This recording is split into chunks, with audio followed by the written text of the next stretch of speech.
In the last few days, Oasis have announced that they are reforming after 15 years away. The country has exploded with enthusiasm, their upcoming tour is expected to be a record-breaking juggernaut, and the clamour for tickets is already bigger than it was recently for Paul McCartney. However, there have been a small, very vocal minority taking advantage of this opportunity to just lay into the band and their fans and make, in my opinion, some really, really offensive comments. So today, I want to share with you guys an article I read in The Guardian, and I just wanted to go through it with you because as one of the biggest Oasis historians and Oasis nerds out there, I happen to know that a massive amount of stuff in it was just wrong. On Wednesday the 28th of August 2024, so the day before yesterday, The Guardian published this. Stop the celebrations. Oasis are the most damaging pop cultural force in recent British history. Now, as I work through this article, I'm going to be supporting my side of the argument with a very useful resource from this website. yourlogicalfallacyis.com. The purpose of the website is explained like this. A logical fallacy is a flaw in reasoning. Logical fallacies are like tricks or illusions of thought, and they're often very sneakily used by politicians and the media to fool people. Don't be fooled. This website has been designed to help you identify and call out dodgy logic wherever it may raise its ugly, incoherent head. So then, let's get stuck into this article. It opens with this heartwarming question. Dismal lyrics, plodding tunes, and prehistoric political views. Why is everyone so happy that the Gallagher brothers are back? That's a really interesting headline, isn't it? Because basically what it's saying is, I don't like their music, I don't like their politics, so why doesn't everyone hate them? What a strange opening headline. The answer, of course, is because they bring joy and entertainment to millions of people worldwide. There's loads of dark, horrible stuff going on in the world on a daily basis, so a little more happiness in the world surely is a good thing, right? So, 15 years of Punch and Judy bickering between Liam and Noel Gallagher has ended with the inevitable, Oasis reforming for a UK and Ireland tour, and a giant payday. Money talks, especially when Noel has a reported £20 million divorce settlement to cover. Now listen to this next bit, it's very revealing. Cue wild celebrations from the section of the British public who are still nostalgic for the simpler times of Euro 96 and the first Blair administration. Britpop's coming home. That's a very cleverly written sentence there, isn't it? The passionate Oasis fan community in the UK like simple times. Is that the barely covered implication that we're simpletons? Football, Tony Blair, Britpop, all things that, generally speaking, the working class liked. In my opinion, we've started out with a logical fallacy called ad hominem, and it's defined on the excellent website I mentioned as attacking your opponent's character or personal traits in an attempt to undermine their argument. And here, look at what we've had at the beginning of this article. Oasis's music is rubbish, I hate their politics, all their fans are simple and working class. It's almost as if he's saying Oasis fans only come from this very specific section of society, when the reality is their reunion has been greeted with an outpouring of joy from many generations, many countries, worldwide. I'm not among them, and here's why. I genuinely believe that Oasis are the most damaging pop cultural force in recent British history. It's easy to attack them for being musically regressive. After all, they didn't just stop the clocks, to quote the title of their 2006 Best Of, but they rewound them by 30 years. So there are two really sweeping statements in that paragraph, neither of which seem balanced, accurate or fair to me. Let's start with Oasis are the most damaging pop cultural force in recent British history. This article is laid out in a kind of mock essay style, so he starts off by saying, this is what I am going to set out to prove. So let's put that at the top of the page. Oasis are the most damaging pop cultural force in recent British history. And now let's look at the arguments he makes to back up that claim. Claim number 1, they are musically regressive and rewound the musical standard in the UK by 30 years. Now, I've been a guitar teacher since I was 15, that's over a quarter of a century. I'm the son of 2 music teachers, 1 piano teacher and 1 woodwind teacher. My brother was a drum teacher. I hold 2 grade 8s, 1 in vocals, 1 in guitar, and I have a master's in music teaching. And so, with some authority, I can say what Simon Price said here is, unfortunately, a comically inaccurate statement. Of course, there was some brilliant stuff in the 70s, for example, from Queen, Steely Dan and others, fair enough.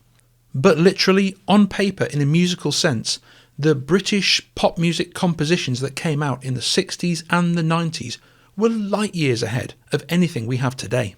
And when it comes to Oasis specifically, you can just look at one song on What's the Story Morning Glory and see a whole plethora of advanced musical songwriting techniques. Take a look at She's Electric. That song incorporates the following techniques: extended chords, non-diatonic chords, genre-swapped chords, that's switching major and minor, subliminal key changes, and tonal ambiguity. That is literally the full list of highly advanced musical techniques employed by Brian Wilson on Pet Sounds by the Beach Boys. So let's keep categorising these arguments. Which logical fallacy have we encountered here? I believe this is the logical fallacy called the Strawman. That's misrepresenting someone's argument to make it easier to attack. Misrepresenting the reality of the quality of Oasis's music to make it easier to put down. So, claim number 1, false. Let's crack on with the article. The real problem is that they set social attitudes back even further. I'll never forget being present at the Q Awards in 2000 when Liam Gallagher repeatedly heckled Robbie Williams with queer and Kylie Minogue with lesbian, as the assembled music business and media tittered nervously, reluctant to kill the goose that laid the golden egg. It's one of the ugliest scenes I've ever witnessed. This wasn't a one-off either. In 2016, on Twitter, he called Russian football hooligans batty boys, and in 2018 used another homophobic slur, bum chums, against Noel, Johnny Marr and Paul Weller. One of the easiest ways to convince someone of a lie is actually to not tell an outright lie, but to tell a kind of half-truth. Include just a little bit of truth in the lie, and that will be enough to convince some people that the whole thing is valid. And that is true about the Q Awards. Liam did do that stuff. And yeah, it doesn't look great. Liam never has been Mr. Sensitivity, especially at award ceremonies when he was frequently smacked off his tits. So that bit is true. It did happen, and yeah, it doesn't look good. But this is a cherry-picked moment, and in my opinion this has been presented without any balancing evidence to the contrary, with the intention of suggesting that Liam is a homophobe. Remember, someone always sounds guilty when the prosecution are the only ones to have spoken. You then get a bit of balance when you hear the defence. So I would like to balance those stories out with these. In the late 90s, Ocean Colour Scene frontman Simon Fowler was outed as gay in the press by British journalists in the Sun newspaper. Simon Fowler says, "When it happened, the first thing Liam Gallagher did was to come up and kiss me on the lips." Liam Gallagher has used really careless, coarse language many times. But when it came to throwing around careless language in this area, he did later apologise and said he would have no problem if his kids were gay. And yesterday, Cherry Ghost Official posted this tweet in response to this article and in support of Liam. As a gay man and long-time collaborator and friend of Liam, I can honestly say I've been shown nothing but love, support and good vibes. I'm sure all the queer people in his social circle, and I've met many, would agree. So if you assess this in a calm, analytical way, it seems fairly obvious that the reality here is just that Liam is someone who is incredibly careless with his language, but you find out who someone really is much more by their actions. And this logical fallacy is something called the Texas sharpshooter, and it's defined this way: cherry-picking data clusters to suit an argument, or finding a pattern to fit a presumption. Claim 2. That implication that maybe Liam is a homophobe is also 100% false. Let's carry on with the article. Noel too has repeatedly expressed prehistoric views, complaining about a hip-hop artist, Jay-Z, headlining Glastonbury in 2008, though he'd softened his stance by the time Stormzy headlined in 2019. So, let's take a look at what Noel Gallagher actually said about Jay-Z.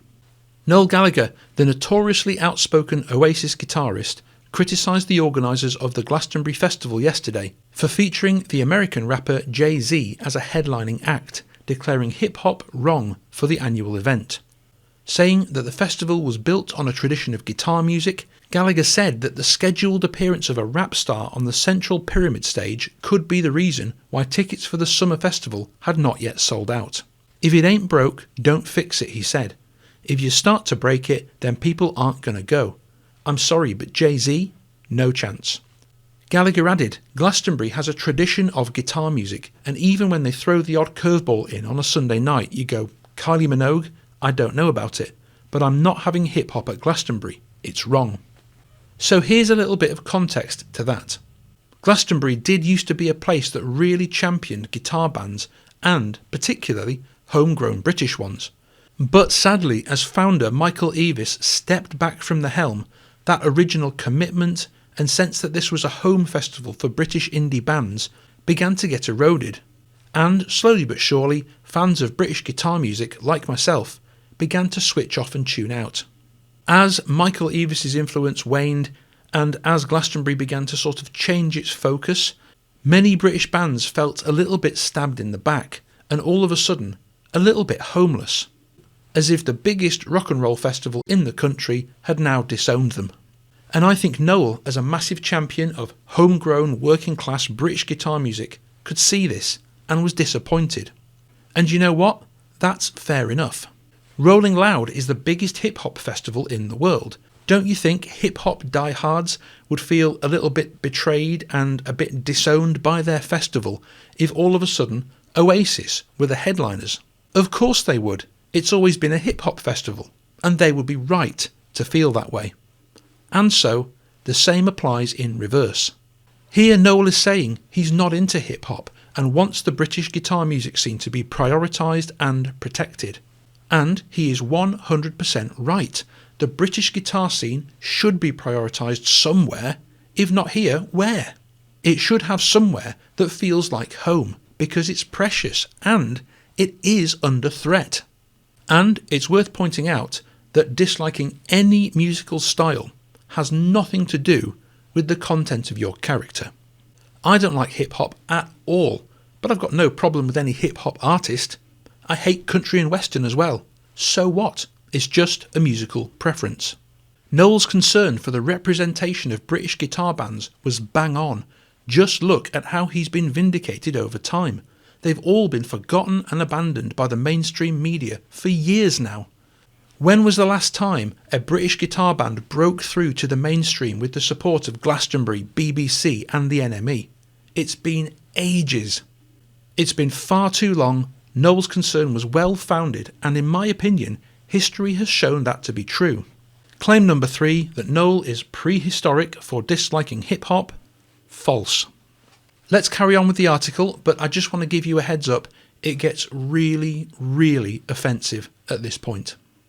Noel has expressed prehistoric views describing the then Labour leader Ed Miliband as a fucking communist in 2015, and later Jeremy Corbyn in similar terms.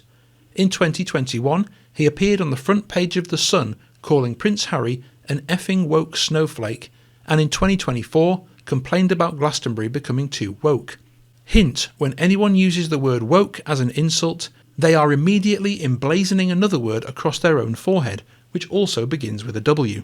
It's no coincidence that Oasis are the band of choice for flag shaggers and reform voters. It's remarkable how often their fans have the butcher's apron on their Twitter bios, just as Noel had it painted on his guitar. So here we have a continuation of what we saw right at the beginning. He seems to be suggesting that anyone who doesn't like Ed Miliband or Jeremy Corbyn has a prehistoric view. He's basically saying that anyone who feels that way is a caveman. And when you look at it, this whole paragraph is littered with emotional trigger words designed to get people feeling angry, which of course is never a helpful ingredient when you're trying to stay calm, fair and rational. So far we've had the comparison of people who like Oasis to simplistic football fans, and the suggestion that anyone who has political views like Noel Gallagher must be a caveman. And he also goes on to say that anyone who doesn't like woke culture is a wanker. We've not had any facts or any real backup at all so far. We've just had insults. This is really, really nasty, intolerant stuff. I would never talk this way about anyone on the left or the right. It's bang out of order. And frankly, just openly hateful to anyone with different views. And look at that last sentence. It's no coincidence that Oasis are the band of choice for flag shaggers and reform voters.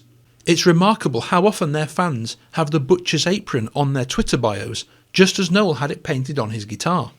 So at this point we have moved beyond just a kind of emotional vent into pretty much full-on lies. This is so opposed to reality, it's brain melting. Oasis leaned left. They literally helped Tony Blair get elected, and this guy was there at the time and knows it. Simon Price is not a member of the Oasis UK fan community. I am, and I have been since I was a kid. And so I know of what I speak, and we are overwhelmingly left of centre. Calling Oasis the band of choice for flag shaggers and reform voters is like saying all Primal Scream fans are BNP members. It's just bollocks. And the use of the Union Jack in the Britpop movement was about reclaiming it. It was never anything to do with fascism or hate, and it still isn't. It was always about rekindling pride in British music and British culture.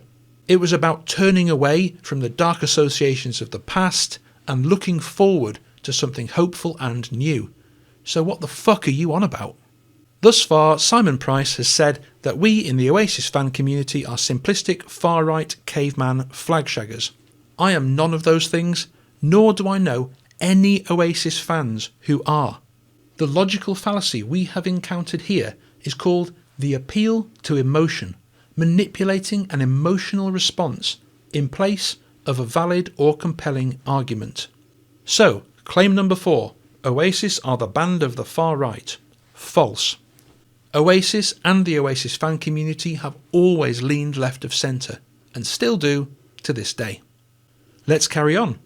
Oasis apologists in the media will always brush over this stuff, calling Noel a legend who gives good copy, and chuckling at Liam's banter, arguing that Oasis are the people's band or the voice of a generation, and that the Gallaghers are expressing the views of the masses in the vernacular of the masses. When you dare to challenge that, you're invariably accused of snobbery against a band who have been dubiously anointed as the sole authentic musical mouthpiece of the proletariat. So here we have the suggestion that Liam and Noel's edgy comments in the media are actually all sincere and are not just banter. But what does that actually mean? The problem here is Simon Price is criticising a culture of which he is not a part. In the next 2 paragraphs he points out he was of the same generation and the same class as Oasis and most Oasis fans, but he also points out that he wasn't quite part of the same culture. I was, however, and as a northern lad who grew up poor, working class in the 90s, massive Britpop fan, I grew up knowing a few of the unwritten rules, and therefore, like many of the working class do, can interpret Liam and Noel's behaviour through that filter. And one of the most important things to understand is this. When lads in the UK, particularly working class lads, are close, good friends, one of the biggest things they do is insult each other. It's all for comedic effect, and it's all done knowing, or at least hoping, that it won't be taken too seriously. That camaraderie between blokes and trying to make each other laugh has always been a massive part of lad culture. For example, when I get on the phone to my dad or my brother, usually the first thing we do is just fire off a massive volley of joke insults down the phone at each other. We're usually laughing within minutes. It's kind of about dark humour and seeing how close to the line you can get. For example, my younger brother once, when he was just a scrawny teenager, went up to the biggest, hardest bloke in our group, built like a brick shithouse. His knuckles were broken and kind of in pieces halfway down his hand from where he'd punched doors, windows and people in the past. My brother didn't even say hello. He just walked right up to him, got in his face and went, "I had your mum." And that is literally what it's like. But it only worked because everyone knew the unspoken social rules that most people just summarise in a single word: banter. It's a bit of a game, and in a game like that, it is inevitable that regularly people step over the mark and go too far. When that happens, you put your hands up, you say sorry, and everyone moves on. Them's the rules. Noel and Liam come from that world, and they've been playing by the rules the whole time.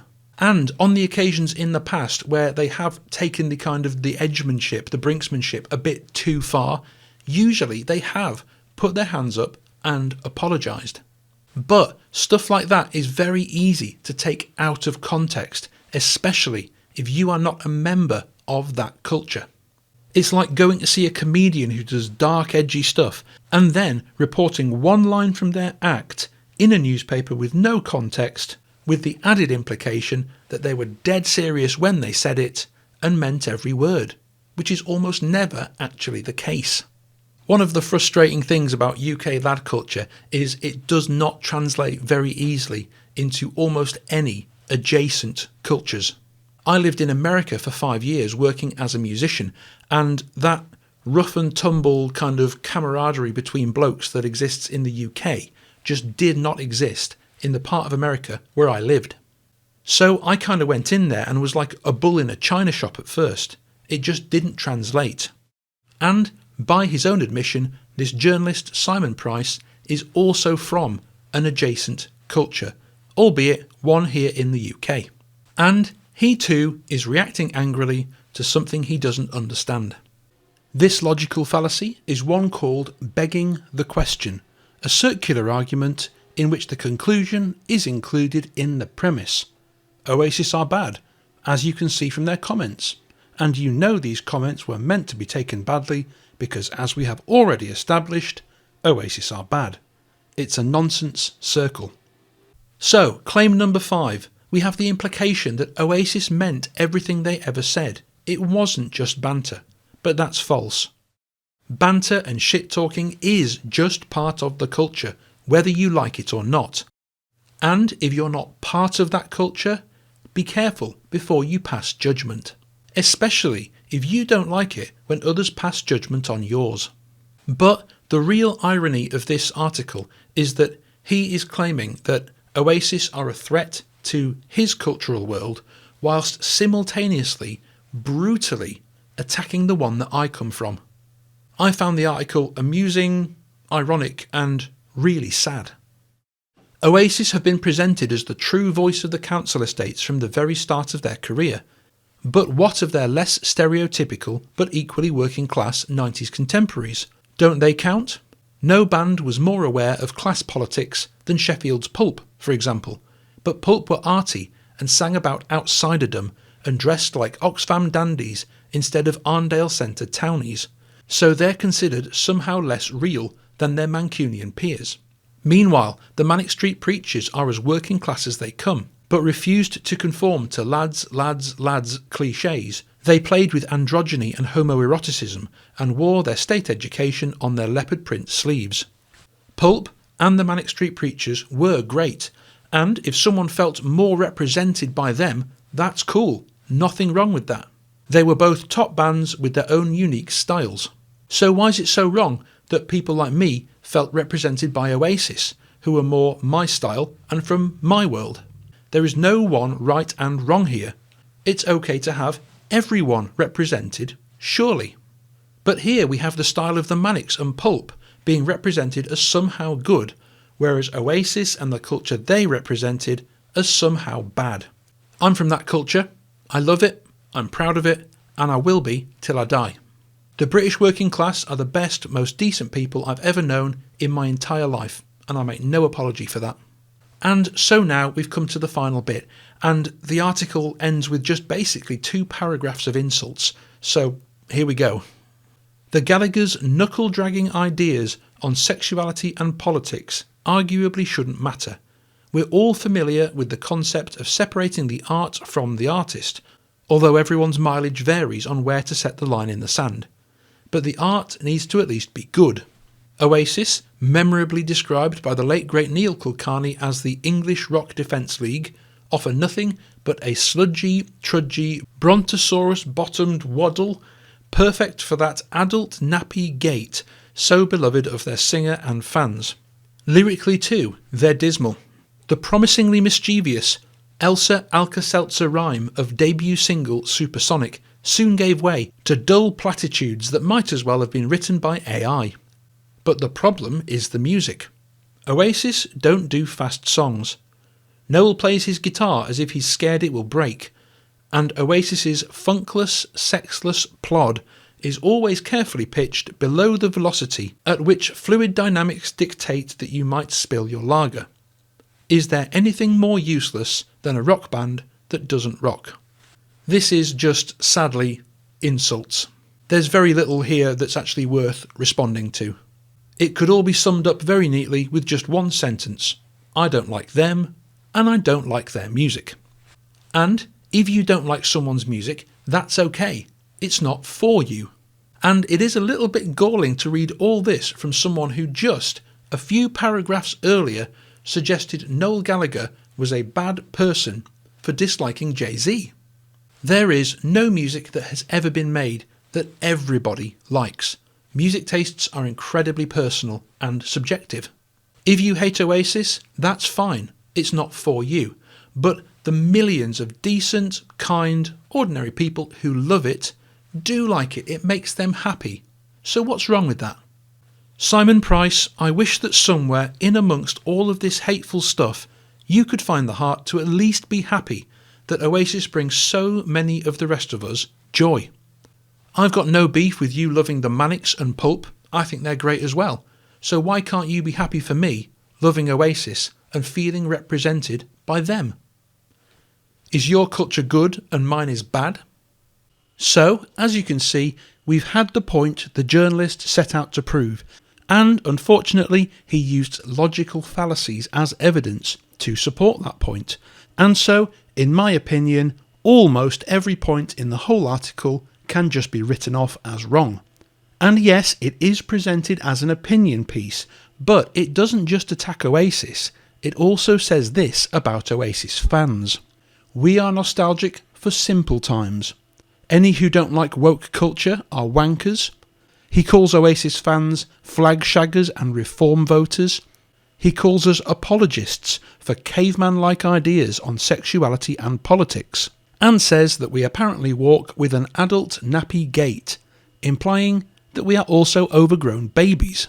Simon Price, you are a fellow humanist, so we have that in common. And I want you to know that this article felt pretty much like nothing more than a torrent of hate directed at me and people like me. It wasn't fair, and we did not deserve it. In the past, there's no doubt that the Gallaghers have said some things that were way over the line, but haven't we all made mistakes? And both Noel and Liam, when they stepped over the line publicly, have, several times, put their hands up and apologised. In my opinion, this article was way over the line and a real personal attack on people like me. So, I wonder who's the bigger man here. Simon Price, will you dig your heels in and entrench? Or will you apologise as well? Thanks for watching, guys, and I'll see you again soon.